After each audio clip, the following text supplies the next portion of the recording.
या देवी सर्वभूतेषु शक्तिरूपेण संस्थिता नमस्तस्यै नमस्तस्यै नमस्तस्यै नमो नमः। प्रिय भक्तजनों, आज नवरात्रि का 5वां दिन है। आज सुनेंगे स्कंद माता की कथा। माता रानी का आशीर्वाद आप सभी पर बना रहे, आपकी सभी मनोकामनाएं पूर्ण हो। आज स्कंद माता देवासुर संग्राम के सेनापति भगवान स्कंद यानी भगवान कार्तिकेय जी की माता होने के कारण इन्हें स्कंद माता के नाम से जाना जाता है। यह देवी शक्ति और सुख का एहसास कराती है। स्कंद माता सूर्य चंद्रमा की अधिष्ठात्री देवी है। इसी कारण इनके चेहरे पर तेज विद्यमान है। इनका वर्ण शुभ्र है। भगवान स्कंद को बाल रूप में गोद में बैठाए हुए है। यह देवी वात्सल्य से ओतप्रोत है। माँ की उपासना के साथ ही भगवान स्कंद की भी उपासना स्वयं ही पूर्ण हो जाती है, क्योंकि भगवान स्कंद बालक रूप में सदा ही अपनी माँ की गोद में विराजमान रहते हैं। भवसागर के दुखों से मुक्ति पाने के लिए इससे दूसरा सुलभ साधन कोई और नहीं है। स्कंद माता कमल के आसन पर विराजमान रहती हैं, इसीलिए इन्हें पद्मासन देवी भी कहा जाता है।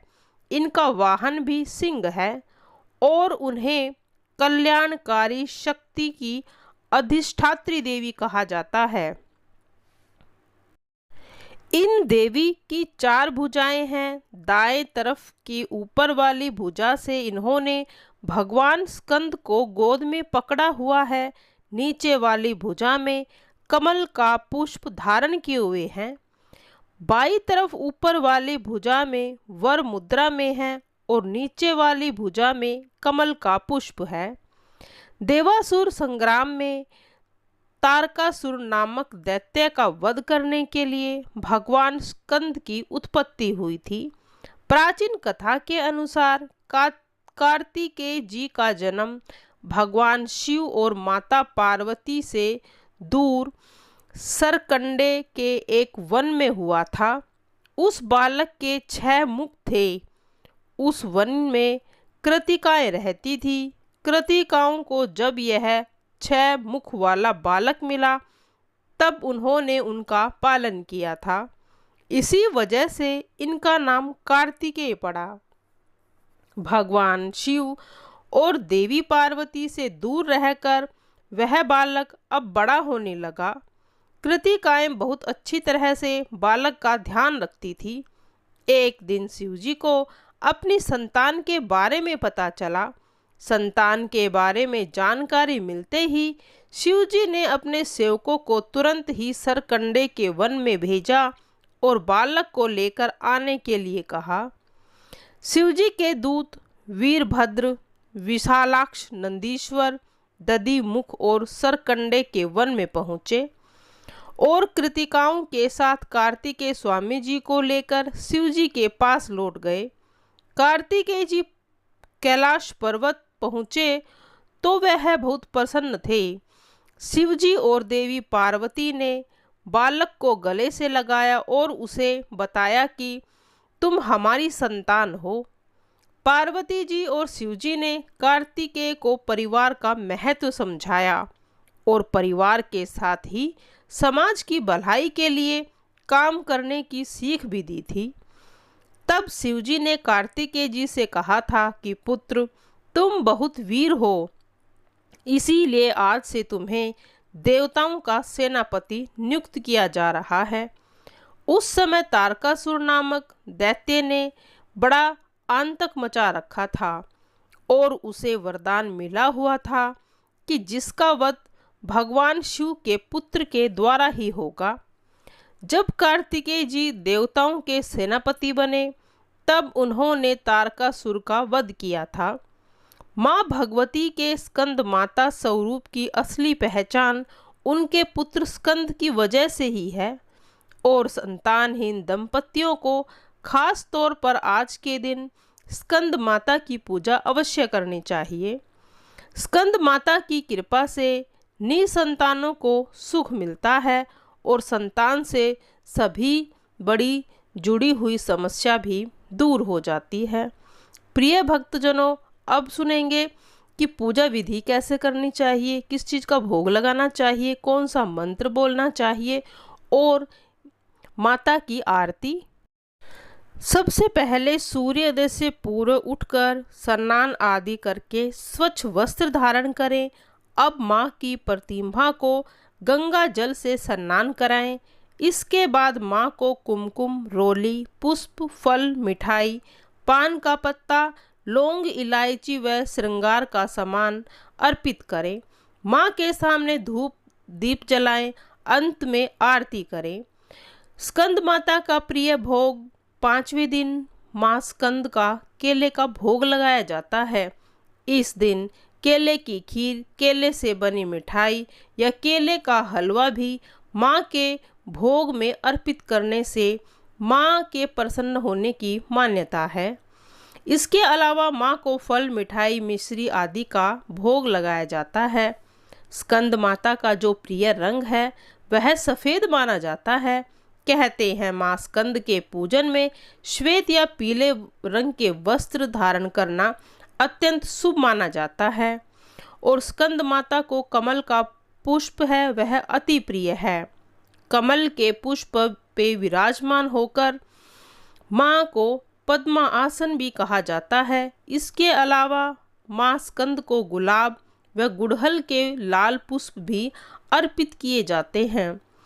और जो माँ स्कंद माता का मंत्र का भी जाप करना चाहिए। सरल मंत्र है, ओम ह्रीं क्लीं स्कंद माताय नमः। सिंहना गता नित्यं पद्मा आशीर्करदया। शुभदास्तु सदा देवी स्कंद माता यशस्वनी। या देवी सर्वभूतेषु माँ स्कंद माता रूपेण संस्थिता। नमस्तस्यै नमस्तस्यै नमस्तस्यै नमो नमः। अब सुनेंगे स्कंद माता की आरती। जय तेरी हो स्कंद माता, पांचवा नाम तुम्हारा आता। सबके मन की आस पुराती, तेरी महिमा सब जग गाता। कहीं पहाड़ों पर है डेरा, कहीं शहरों में तेरा बसेरा। हर मंदिर में तेरे नजारे, गुण गाएं तेरे भक्त प्यारे। भक्ति अपनी हमें दिला दो, शक्ति मेरी बिगड़ी बना दो। इंद्र आदि देवता मिल सारे, करे पुकार तुम्हारे द्वारे। दुष्ट दैत्य जब चढ़ कर आए, तू ही खंडा हाथ उठाए। दासों को सदा बचाने आई, भक्ति की आस पुजाने आई। स्कंद माता जी की आरती जो कोई गावे, कहत शिवानंद स्वामी मनवांछित फल पावे। जय हो मेरी स्कंद माता, पांचवा नाम तुम्हारा आता। जय हो तेरी स्कंद माता, सबके मन की आस पुराती। तेरी महिमा सब जन गाता, कहीं पहाड़ों पर तू बैठी, कहीं शहरों में तेरा बसेरा। हम मंदिर में देखे तेरे नजारे, गुण गाए तेरे भक्त है प्यारे। भक्ति अपने हमें दिला दो, शक्ति मेरी बिगड़ी बना दो। इंद्र आदि देवता मिल सारे, करे पुकार तुम्हारे द्वारे। दुष्ट दैत्य जब चढ़ कर आए, तू ही खंडा हाथ उठाए। दासों को सदा बचाने आई, भक्त की आस पुजाने आई। स्कंद माता जी की आरती जो कोई गावे, कहत शिवानंद स्वामी मन वांछित फल पावे। स्कंद माता तू ही माँ है, सब पर कृपा करो मेरी माई।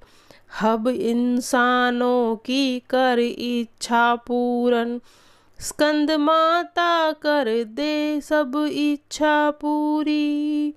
जय हो स्कंद माता तेरी, पांचवा नाम तुम्हारा आता। जय स्कंद माता।